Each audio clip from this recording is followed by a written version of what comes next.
kama antini tabiro kalo. Kata tiyo ne ng'ato kawuono kiny.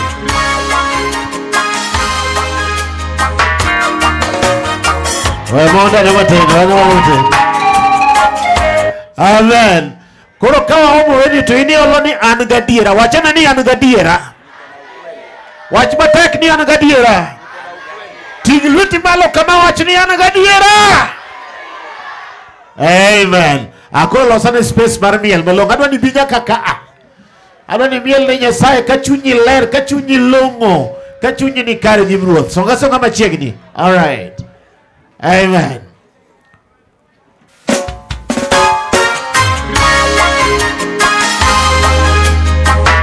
Twende.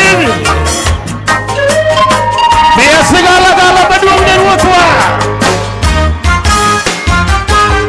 Muhamadi anabiro kalo kama sechopendi. Muhamadi anabiro kalo kama sechopendi. Okami tirno, okami wayo goro nyakachie. Ana nyuol nyithindo magini dongi gingwono di. Ana nadagie giteko ni maduong. Wapi vigelegele? Yes. Ngwono ni nasudi nyime. Ngwono ni songa deka machini. Nasudi okabikirko. Yes. Okadongika nasudi. Makata riemba piko to chingi moro na riembe gacha. Makata ywayo rimba to chingi moro na bedgiea. Makata ywayo piwe to chingi moro na riembe neka. Mwana ni gibadi mangongo na sudi nyime. Mwana ni anangeyo no karemgeka.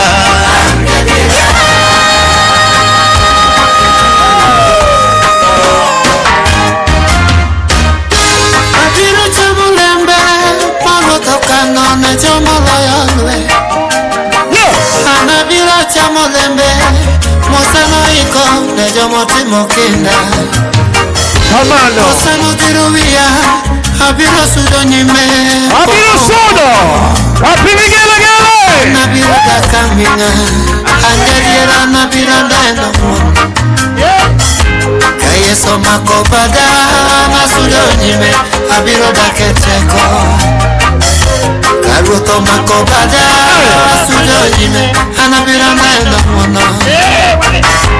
Kuomwana di anabiro kalo kuma sechopendi. Anagadiera. Chilwete malo kama kama. Anabiro kalo kuma sechopendi. Anagadiera. Kuomwana di anabiro kalo. Abiro kalo. Anagadiera. Kuomnyalo di abiro kalo kuma sechopendi. Anange chunya nabiro neno singruok malisingona. Anange chunya nabiro yudo singruok malisingona. Abiro wuotho minga, abiro dake piny kata geno tekoni. Abiro wuotho minga, abiro dake piny kata geno tekoni. Onge gima naluor sami mako bada Nyasaye marangongo. Onge gima naluor sami mako bada Nyasaye marangongo. Amano. Kama chopeni teko Nyasaye mosekwanga. Kama chopeni teko Nyasaye mosechung koda. Ana geno kuomi Nyasaye marangongo jarombo basa. Ana geno kuomi Nyasaye marangongo mana marukeno. Osemi wateko maruno be ni mawawa beki. Uno osemi wateko marinyo mutuni mawasigu kele nyimwa.